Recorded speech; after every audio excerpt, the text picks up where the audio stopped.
बहुत बहुत स्वागत करता हूं आप सभी को अपने चैनल टेक स्टडी एंटरटेन पे। फ्रेंड्स, जितने भी स्टूडेंट हैं जो एलएनयू के तहत बिहार विद एंट्रेंस एग्जाम देने वाले हैं 2020 में, तो आप इस वीडियो को जरूर देखिएगा। फ्रेंड्स, मैं आपके लिए लेके आया हूं रीजनिंग के मोस्ट 15 क्वेश्चन।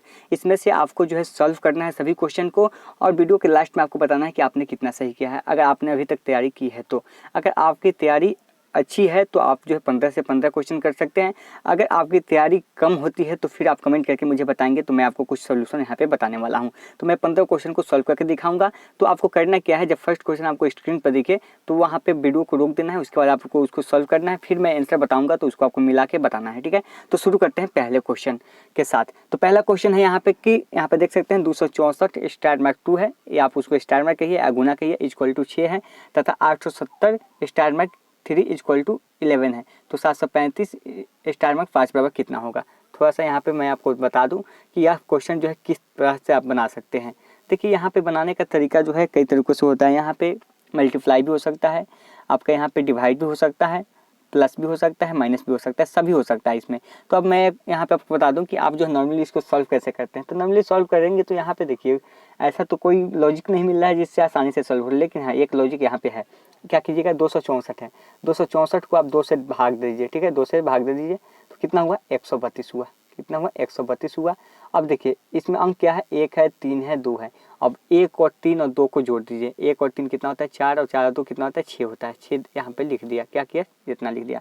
अगला में देखिए क्या किया है, अगला में क्या किया है कि 870 है, उसको 3 से भाग दे दिया। 3 से भाग देने पर कितना होगा, यहाँ पे 290 होगा। अब देखिए इसको ऐड किया, 2 को 9 को और 0 को ऐड करेगा तो कितना होगा, 2 9 11, और 11 में 0 ऐड कीजिए तो 11 ही होगा। अब इसी तरह से आपको नेक्स्ट को भी करना है। 735 है, तो 735 को आप 5 से डिवाइड दे दीजिए। ठीक है, 5 से डिवाइड दीजिए तो कितना हो जाएगा, 1 हो जाएगा, 2, फिर 4 हो जाएगा, और फिर यहाँ पे क्या हो जाएगा, 7 हो जाएगा। ठीक है, 147, यानी आप इसको ऐड कीजिएगा तो कितना हो जाएगा, 147 को अगर आप ऐड करते हैं तो कितना हो जाएगा, टोटली यहाँ पे 12 हो जाएगा। ऑप्शन नंबर डी आपको दिख रहा होगा, ऑप्शन नंबर डी आपका करेक्ट हो जाएगा। चलिए नेक्स्ट क्वेश्चन पे चलते हैं। नेक्स्ट है कि नीचे दी गई प्रश्न का सही वेन आलेख बताना है। आपको वेन डायग्राम में पढ़ा चुका हूँ, अगर आपने नहीं पढ़ा है तो आप उस वीडियो को जाकर देख सकते हैं। इसमें दिया हुआ है पृथ्वी, आकाशगंगा, ब्रह्मांड, इसका रिलेशन आपको फाइंड करना है। अब देखिए इसका रिलेशन आप कैसे फाइंड करेंगे। सबसे पहले मैं यहाँ पे बता दूँ कि आपको देखिए यहाँ पे एक सर्कल बना दीजिए, यह जो हो गया आपका ब्रह्मांड का हो गया। ठीक है, ब्रह्मांड सबसे बड़ा होता है ना, ब्रह्मांड जो होता है सबसे बड़ा होता है। उसी के अंतर्गत क्या आता है, आकाशगंगा आता है। उसके अंदर क्या आता है, आकाशगंगा आता है उसके अंदर, और फिर उसी के अंतर्गत क्या आता है, पृथ्वी आती है आपकी। क्या आती है, पृथ्वी आती है। तो आपका डायग्राम जो है इस तरह से बन जाएगा। ऐसा डायग्राम जो है आपका किस ऑप्शन में है, आप यहाँ पे देख के टिक कर सकते हैं। यानी ऑप्शन नंबर मुझे डी दिख रहा है, आपको भी डी ही नजर आ रहा होगा, तो इसलिए आपका राइट आंसर क्या हो जाएगा, ऑप्शन नंबर डी हो जाएगा। इसका रिलेशन जो फाइंड करना होता है। ठीक है, तो ब्रह्मांड के अंतर्गत ही आकाशगंगा आता है और उसी के अंतर्गत ही पृथ्वी आती है। चलिए अगला प्रश्न यहाँ पे कि नीचे दी गई प्रश्न में लुप्त पद को ज्ञात करना है। तो देखिए लुप्त पद यहाँ पे आप ज्ञात कैसे करेंगे। ठीक है, यहाँ पे देखिए एक नंबर दिया हुआ है और यहाँ पे लेटर भी दिया हुआ है। तो आप देखेंगे सबसे पहले रिलेशन आप निकालते क्या है, यहाँ तो आप प्लस, या तो देखते हैं असेंडिंग ऑर्डर, या तो डिसेंडिंग ऑर्डर, या तो घटते क्रम में देखते हैं या तो बढ़ते क्रम में देखते हैं। कभी कभी इसमें प्लस होता है, कभी माइनस होता है, इसी के अकॉर्डिंग। लेकिन यहाँ पे कोई ऑप्शन मिल नहीं रहा। लेकिन सबसे पहले फाइंड क्या करेंगे, देखिए यहाँ सी है और यहाँ ई है, नजर आ रहा है। यहाँ पे कितना बढ़ रहा है आपका, 2 बढ़ा। ठीक है, सी है और ई है, 2 बढ़ा। और यहाँ पे नेक्स्ट में आप देखेंगे तो क्या होगा, ई के बाद क्या हो जाएगा, एक छोड़ के फिर इसमें 2 बढ़ेगा तो क्या होगा, जी होगा। चलिए यहाँ पे जी होगा, फिर जी के बाद क्या होगा, एच आई, यानी 2 का पैटर्न इसमें बढ़ता जा रहा है। ठीक है, यानी कि पहले तो नंबर में पता चल गया। ठीक है, जो भी लेटर है उसमें तो पता चल गया हमको कि 2 का यहाँ पे गैप हो रहा है, 2 बढ़ रहा है मतलब हर में। ठीक है, यहाँ पे सी से ई हुआ, 2 बढ़ा, फिर यहाँ से जी होगा, यानी इस जगह पे तो आपका जी आ जाएगा। फिर जी के बाद आई हुआ, आई के बाद के हुआ, यहाँ पे तो आपका जी कंफर्म होगा। लेकिन जी यहाँ पे 2 ऑप्शन में है। ठीक है, दोनों ऑप्शन में जी है, जी 36 है और जी 32 है। अब आपको यहाँ पे एक नंबर फाइंड करना है। ये तो आपका फाइंड कर लिया कि जी है आपका, यहाँ पे कंफर्म हो गया। अब आपको इसको फाइंड करना है। तो इसको फाइंड करने के लिए क्या करना होगा, यहाँ देखिए 81 है, यहाँ 64 है, यहाँ जो है कितना है 49 है, और यहाँ क्या होगा आप यहाँ पे देखेंगे 81 क्या है, 9 का स्क्वायर है। ठीक है, 81 होता है। 61 क्या, 64 किसका स्क्वायर है, 8 का स्क्वायर है। 49 किसका स्क्वायर है, यानी कि 7 का स्क्वायर है। आप यहाँ पे देख लिए कि सभी का स्क्वायर है और एक एक घट रहा है। यहाँ पे पहले 9 का था, फिर 8 का हुआ, फिर 7 का हुआ, तो अगले में क्या होगा, 6 का होगा। तो 6 का स्क्वायर कितना होता है, 36 होता है।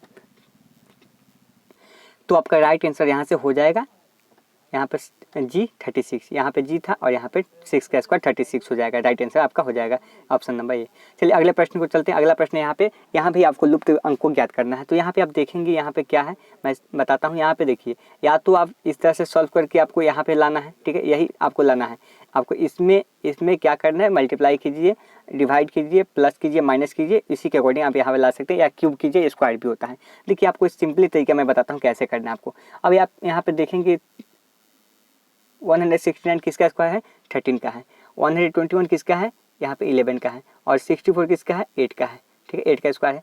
अब यहाँ पे क्या कीजिए, इस लेटर को ऐड कर दीजिए। यानी यहाँ पे मैं बता दूँ 13 है, 11 है, 24 है, 8 कितना हुआ 32, यहाँ पे आ गया 32। इस तीनों का स्क्वायर जो है करने के बाद इस अंक को ऐड करने पे क्या हो जाएगा, 32 आ जाएगा। फिर इसी तरह से ये किसका स्क्वायर है, 17 का है, ठीक है, ये किसका है, 21 का है, और ये किसका है, 15 का है, ठीक है। आप इसको जोड़िए, 17 21 कितना होता है, 38 और 15 कितना हुआ, 53 हो जाएगा आपका। यहाँ पे कितना हो जाएगा, 53 हो जाएगा। इसी तरह से इसका देख लीजिए, यह 12 का है, यह किसका है, 14 का है। 12 + 14 कितना हुआ, 26, और प्लस यहाँ पे 9 हो जाएगा, ठीक है। 26 प्लस यहाँ पे 9 होगा, तो कितना हो गया, 26 और 9 कितना हो गया, 35 हो गया यहाँ पे ना, ठीक है। 26 और 9 कितना हो गया, 35 हो गया। तो इसी तरह से यहाँ पे क्या हो जाएगा, 53 हो जाएगा। ऑप्शन नंबर ए आपका करेक्ट हो जाएगा, इसी के अकॉर्डिंग आपका यह सही हो जाएगा। तो ऑप्शन नंबर ए में है 53, तो यहाँ पे 53 हो जाएगा। चलिए अगले प्रश्न को चलते हैं। अगला है कि यदि माह की 5वीं तिथि मंगलवार है, 5 तारीख को अगर मंगलवार है, 5 को क्या है, मंगल है, तो आपको बताना है कि उस माह के, ठीक है, क्वेश्चन फिर से बता देता हूँ। तो माह के तीसरे शुक्रवार के 3 दिन पहले कौन सी तिथि थी।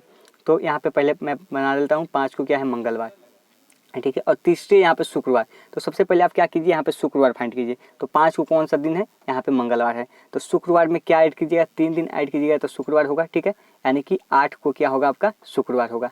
अब देखिए 8 को तो पता चल गया कि फ्राइडे है आपका। अब इसमें पूछ रहा है कि उस माह के तीसरे शुक्रवार को, तो यह 8 को तो कौन सा शुक्रवार है ये तो पता नहीं चला। लेकिन मैंने बताया था कि 7 दिनों पे क्या होता है, डेज का रिपीटेशन होता है। यानी कि 8 को जब शुक्रवार था तो 1 को भी क्या होगा, शुक्रवार होगा, और 15 को भी शुक्रवार होगा। तो ठीक है, इसके अकॉर्डिंग क्या हो जाएगा, 1 को शुक्रवार, फिर 8 को शुक्रवार, उसके बाद 15 को शुक्रवार होगा। यानी कि आपका तीसरा सोमवार कब, शुक्रवार कब पड़ रहा है, 15 को पड़ रहा है। अब देखिए यहाँ तीसरा आपका जो है शुक्रवार कब पड़ रहा है, 15 को पड़ रहा है। अब कह रहा है कि शुक्रवार के 3 दिन बाद। अब 3 दिन बाद कौन सा दिन होता है, ठीक है, 15 3 18 हो जाएगा। कौन सा दिन होगा, 18वां दिन है, 18 तारीख हो जाएगा, ठीक है। इसके 3 दिन बाद कौन कितना तारीख होगा, 18 तारीख हो जाएगा आपका। तो यह आपका सही हो जाएगा, ऑप्शन नंबर सी हो जाएगा। चलिए नेक्स्ट क्वेश्चन की ओर चलते हैं। नेक्स्ट है कि एक आदमी का मुख पूर्व की ओर है, यदि वह घड़ी की विपरीत दिशा में 270 डिग्री घूमता है तब उसका मुख कहाँ है। देखिए कोई भी व्यक्ति है, सबसे पहले मैंने आपको बताया था डायरेक्शन में, यह क्वेश्चन मैं पढ़ा चुका हूँ और बहुत अच्छे तरीके से मैंने पढ़ाया है। तो आपको सबसे पहले इसके दिशा का ज्ञान होना चाहिए। दिशा का ज्ञान में मैंने बताया था कि ऊपर में उत्तर होता है, नीचे में दक्षिण होता है, यहाँ पे पूरब होता है और यहाँ पे पश्चिम होता है, ठीक है। अब देखिए कह रहा है क्या कि एक आदमी का मुख जो है पूरब की ओर है, ठीक है, पूरब की ओर है, यानी यहाँ पे है ईस्ट है, यहाँ की ओर है, ठीक है। अब कह रहा है कि वह घड़ी की विपरीत दिशा में, देखिए घड़ी कैसे घूमता है, घड़ी हो गया, ठीक है, और यहाँ से अगर ऐसे चलती है घड़ी तो यह क्लॉकवाइज होती है। अगर यही आपकी विपरीत होती है, ऐसे चलती है, तो यह एंटी क्लॉकवाइज होती है आपकी घड़ी। घड़ी की दिशा में जब चलती है तो क्लॉकवाइज होती है, और जब उसके विपरीत दिशा में चलती है तो वह एंटी क्लॉकवाइज होती है। तो यहाँ पे क्या कर रही है, विपरीत दिशा में चल रही घड़ी के, तो घड़ी की दिशा में वह कितना चली, 270 डिग्री चली, ठीक है। यहाँ से मान लीजिए आप ईस्ट में है, उसका मुख कहाँ है, ईस्ट में है, यहाँ से 270 चलाइए। तो मैंने बताया था पूरा सर्किल 360 डिग्री का होता है, तो यहाँ से यहाँ चला तो 90 डिग्री चला, ठीक है। यहाँ से यहाँ चला 90 डिग्री चला, फिर यहाँ से यहाँ चला 90 डिग्री चला, यानी कि 70 डिग्री, यहाँ पर 270 हो गया, 90 90 180 और 90 270 डिग्री हो गया यहाँ पे। अब उसका मुख कहाँ पे, यहाँ के मैंने क्या बताया था, यहाँ पे साउथ हो जाएगा, दक्षिण है, यानी अब उसका मुख कहाँ पे है, दक्षिण की ओर है, यानी ऑप्शन नंबर डी हो जाएगा, ठीक है। चलिए नेक्स्ट क्वेश्चन की ओर चलते हैं। नेक्स्ट क्वेश्चन है यहाँ पे कि नीचे दिए गए अक्षर एन निश्चित पैटर्न लाकर पालन करते हुए आपको प्रश्नों को सॉल्व करना है। यहाँ पे देखिए, यहाँ पे जो मिसिंग नंबर है उसी को फाइंड करना होता है। अब यहाँ पे देखिए, यहाँ पे जी है और यहाँ पे सी है, ठीक है, इसमें कितना बढ़ा, 4 बढ़ा, ठीक है, जी और सी के बीच में कितना बढ़ा, 4 बढ़ा। एम कितना पे होता है, 13 पे होता है। आर कितने पे होता है, 18 पे होता है, तो इसमें कितना बढ़ा, 5 बढ़ा, ठीक है। अगला में देखिए डी है, जे है, इसमें कितना बढ़ा, 6 बढ़ा, यानी ऐसे पैटर्न पता चल गया, इसमें 4 बढ़ा, इसमें 5 बढ़ा, इसमें 6 बढ़ा, तो अगले में कितना बढ़ेगा, 7 बढ़ेगा, यानी वो कितना पे होता है, 15 पे। 15 में 7 ऐड कीजिएगा तो कितना होगा, 22 पे। 22 पे क्या होता है, भी होता है, ऑप्शन नंबर ए आपका करेक्ट हो जाएगा। चलिए अगला प्रश्न यहाँ पे कि निम्नलिखित श्रेणी में से कौन सी पसंद अनुपस्थित अक्षरों के मेल खाती है।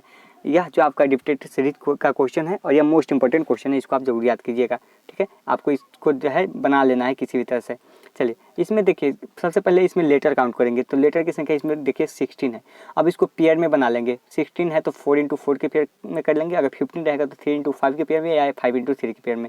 ठीक है, 16 को भी 4 × 4 के पेयर में बना सकते हैं या 8 × 2 के पेयर में बना सकते हैं, लेकिन आपका बेस्ट जो होगा बनाने का तरीका वह जो है आप 4 के पेयर में बनाइएगा। ठीक है, यहाँ से हो जाएगा और यहाँ से 1 2 3 4 हो जाएगा, फिर 1 2 3 4 हो जाएगा। अब देखिए पेयर तो बन गया 4 के पेयर में। अब यहाँ पे देखिए यहाँ पे कौन कौन सा लेटर का प्रयोग हुआ है, A B C 3 he letter का प्रयोग हुआ ना। तो देखिए इसमें ए है, सी है, ए है, लेकिन बी नहीं है तो बी डाल दीजिए इसमें। ठीक है, आगे देखिए ए है, बी है, फिर सी नहीं है तो सी डाल दीजिए इसमें। 3 ही लेटर का प्रयोग हुआ तो इसमें सी आ जाएगा। अब इसमें देखिए बी है, सी है, तो इसमें ए डाल दीजिए ना क्या। ठीक है, अब इसमें क्या है, अब देखिए क्या हुआ आपका ए बी सी ए, फिर ए बी सी बी, फिर ए बी सी सी, तो अगला में क्या हो जाएगा, फिर रिपीटेशन हो जाता है ए बी सी ए। ठीक है, ये आपका हो गया सीरीज। आपने क्या क्या भरा, बी भरा, सी भरा, फिर ए भरा, फिर ए भरा, यानी कि बी सी ए किस ऑप्शन में, यही आपको सिलेक्ट करना है। तो ऑप्शन नंबर कहाँ पे है, ए में है। कहाँ पे है, बी सी ए आपने भरा, वह ऑप्शन नंबर ए में है। तो आप यह आसानी से बना सकते हैं। अगर आपको परेशानी होती है तो मैंने एक टॉपिक पहले भी पढ़ा दिया है, तो आप उसको भी जाकर देख सकते हैं। सन का लिखा हुआ है 6 7 8, 10 का लिखा हुआ है 9 4 8 और स्टोन का क्या होगा। तो इसी के अकॉर्डिंग देखिए यहाँ पे एस का क्या लिखा हुआ है, यहाँ पे 6 है तो आप यहाँ पे 6 लिख दीजिए। टी का कितना है, यहाँ पे 9 है तो 9 लिख दीजिए। ओ का कितना है, यहाँ पे 7 है तो 7 लिख दीजिए। एन का कितना है, यहाँ पे एन के सामने 8 है, 8 लिख दीजिए। ई का कितना है, ई के सामने कितना 4 है तो यहाँ लिख दीजिए। यानी कि 6 9 7 8 4 किस ऑप्शन में है, 6 9 7 8 4 ऑप्शन नंबर बी में है। ठीक है, इसी के अकॉर्डिंग भर देना है। अगला प्रश्न यहाँ पर कि नीचे दी गई प्रश्न में आपको बताना है कि जो प्रश्नवाचक चिन्ह है उसके स्थान पर क्या हो जाएगा। कठोर जो है पत्थल है तो कोमल क्या है। देखिए यहाँ पे आप ऐसे मानिए कि पत्थल क्या है, कठोर होता है। पत्थल क्या होता है, कठोर होता है। तो कोमल क्या होता है, चंद्रमा को आप छू के देखे हैं कि कोमल होता है, नहीं। बिल्कुल, चमक को छू के देखें जो लाइट होती है उसको कि कोमल होता है, नहीं बिल्कुल नहीं। हाँ, पंख को तो जो चिड़िया की पंख होती है उसको तो आप छुए होंगे तो पता है कि वह कोमल होता है, यानी कि पंख हो जाएगा। पंख जो है क्या है, कोमल है। ऑप्शन नंबर सी हो जाएगा। अगला यहाँ पे वेन डायग्राम है। यहाँ पे देखिए माता, डॉक्टर, महिला। ठीक है, इसमें आपको रिलेशन फाइंड करना है। तो आपको पता है कि माता जो है वह महिला होगी ही। ठीक है, क्योंकि पुरुष तो माता हो नहीं सकती है। ठीक है, तो यहाँ पे क्या हो जाएगी, महिला जो हो जाएगी माता होगी। तो पहले महिला का डायग्राम यहाँ पे बना लीजिए। ठीक है, अब उसके बाद महिला है तो वह माता होगी ही, ये तो कन्फर्म है कि महिला है तो माता ही होगी। लेकिन डॉक्टर, क्या सभी माताएं डॉक्टर हो सकती है या सभी महिला जो है डॉक्टर हो सकती है, ये तो पॉसिबल नहीं है। हाँ, लेकिन कुछ माताएं डॉक्टर भी हो सकती है और कुछ महिला जो है डॉक्टर भी हो सकती है, यानी कि कुछ का यहाँ पे डायग्राम बनेगा। ठीक है, यानी कि कुछ माताएं डॉक्टर बन सकती है और कुछ डॉक्टर जो है महिलाएं भी हो सकती है। तो यहाँ पे ऑप्शन नंबर 1 करेक्ट हो जाएगा। ठीक है, मैंने क्या किया, सबसे पहले एक महिला का डायग्राम बना दिया और महिला के डायग्राम के महिला के अंतर्गत ही यहाँ पे माता आती है, तो माता को यहाँ पे मैंने कर दिया। फिर उसके बाद यहाँ पे इसका कुछ पोर्शन यानी कि कुछ महिलाएं ही डॉक्टर हो सकती है, इसलिए यहाँ पे यह फाइंड हो जाएगा। रिलेशन ऑप्शन नंबर 1 करेक्ट हो जाएगा। चलिए अगला है कि दिए गए विकल्पों में लुप्त संख्या को ज्ञात करना है। तो यहाँ पे आप देखेंगे कि यहाँ पे किस तरह से है। अब आपको इसमें फाइंड करना है, या तो आप इस तरह से फाइंड कीजिए इसको, ठीक है, या आप इस तरह से फाइंड कीजिए, किसी भी तरह से आपको फाइंड करना है। ठीक है, आपको यह वाला निकालना है। तो आप फाइंड इसको किस तरह से करें। देखिए इसमें सोचिएगा कि इतनी छोटी संख्या है, कहीं ना कहीं इसमें तो क्यूब या स्क्वायर हुआ होगा तभी इतना आया होगा।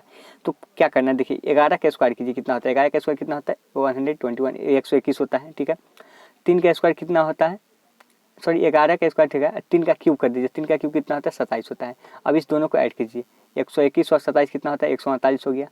फिर उसी तरह से 12 का स्क्वायर 144 होता है और फिर 2 का क्यूब कर दीजिए, कितना होगा, 2 का क्यूब 8 होता है। 144 में 8 जुड़ गया तो 152 हो गया।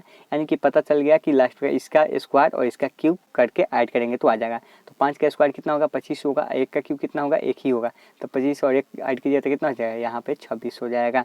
यानी ऑप्शन नंबर ए है। ठीक है, क्लियर है, आगे चले। चलिए अगले प्रश्न को चलते हैं। अगला कि यदि एक किसी सांकेतिक भाषा में पेंट को 7 4 1 2 8 लिखते हैं, उसी भाषा में एक्सेल को 9 3 5 9 6 लिखते हैं, तो बताएं कि उसी रूप में भाषा में एक्सेप्ट को क्या लिखेंगे। तो इसी के अकॉर्डिंग मैंने अभी क्वेश्चन बताया था सन वाला, उसी के अनुरूप है, बिल्कुल आसान प्रश्न है। यहाँ पे ए है तो ये क्या है, यहाँ पे देखिएगा 4 है। ठीक है, उसका डबल सी है, सी का क्या है, यहाँ पे सी है तो यहाँ पे 5 है, डबल 5 हो जाएगा। डबल सी है तो डबल 5 होगा। ई का क्या है, यहाँ पे ई है, तो ई का 9 हो जाएगा, ठीक है। उसके बाद यहाँ पे पी है तो पी के लिए क्या हो जाएगा, यहाँ पे पी के लिए 7 है तो 7 हो जाएगा। फिर टी है, टी के लिए कितना है यहाँ पे 8 है, ठीक है। तो यह हो जाएगा 455978 और किस ऑप्शन में है 455978 यानी ऑप्शन नंबर ए में है। थोड़ी सी यहाँ पे इंग्लिश हिंदी की प्रॉब्लम आए है तो बिल्कुल परेशान नहीं होइएगा, ठीक है। चलिए अगला है कि लैपटॉप शब्द के अक्षरों को कितने तरह के क्रमबद्ध कर सकते हैं। देखिए ऐसा प्रश्न जो है कभी कभी एग्जाम में पूछ दिया जाता है आपको फंसाने के लिए, ठीक है। तो आपको बिल्कुल कन्फ्यूज नहीं होना है। देखिए बहुत आसानी से कर सकते हैं। लैपटॉप है, देखिए आपने 11th या 12th में जो है फैक्टोरियल तो पढ़ा ही होगा। तो देखिए यहाँ पे कितने लेटर हैं टोटल, 1 2 3 4 5 6 है, तो फैक्टोरियल 6 लिख दीजिए यहाँ पर, ठीक है। 6 है तो फैक्टोरियल 6 लिख दीजिए। अब देखिए इसमें कौन सी संख्या जो है सबसे ज़्यादा आया है, तो यहाँ पे देखेंगे पी जो है सबसे अधिक 2 बार आया है, ठीक है। जो भी लेटर सबसे ज़्यादा बड़ा है उसको फैक्टोरियल के बटा में लिख दीजिए, बाई में, यानी 2 हो जाएगा। अब इसको तोड़ देना है फैक्टोरियल को। फैक्टोरियल कैसे तोड़ते हैं आपको पता होगा, 6 × 5 जितना फैक्टोरियल होता है उससे नीचे की ओर आते हैं, ठीक है। 3 × 2 × 1, ठीक है। और नीचे क्या था 2 × 1, यहाँ भी 2 × 1, ठीक है। अब 2 से 2 कट जाएगा, 1 से 1 कट जाएगा, यहाँ क्या हो जाएगा 6 5 4 3, इसको मल्टीप्लाई कीजिएगा तो 360 आ जाएगा। इतना तो मल्टीप्लाई आप कर ही सकते हैं, ठीक है। तो इस तरह से आसानी से आप बना सकते हैं फैक्टोरियल से। चलिए अगला प्रश्न है कि यदि एक दंपति की 7 पुत्रियां हो और हर एक पुत्री का एक भाई है तो परिवार में कितने सदस्य हैं। यह मोस्ट इंपॉर्टेंट क्वेश्चन है और बहुत सारे स्टूडेंट जो है इसमें गलतियां कर देते हैं। गलतियां क्या करते हैं दंपति में, देखिए दंपति का मतलब होता है पति और पत्नी। बहुत सारे ऐसे स्टूडेंट हैं जो दंपति का मतलब सिर्फ एक ही समझते हैं। तो यहाँ पे तो पति और पत्नी हो गई, ठीक है, 2 तो यहाँ पे हो गए। पत्नी की 7 पुत्रियां हैं, 7 वो उसकी पुत्रियां हैं और हर एक पुत्री का एक भाई है, तो परिवार में कितने सदस्य हैं। देखिए और दूसरी जगह कहाँ पे कंफ्यूज करते हैं कि यहाँ पे दिया हुआ है कि 7 पुत्रियां तो हैं ही और हर एक पुत्री का एक भाई है, यानी कि 7 पुत्री है तो 7 भाई होगा, बिल्कुल गलत।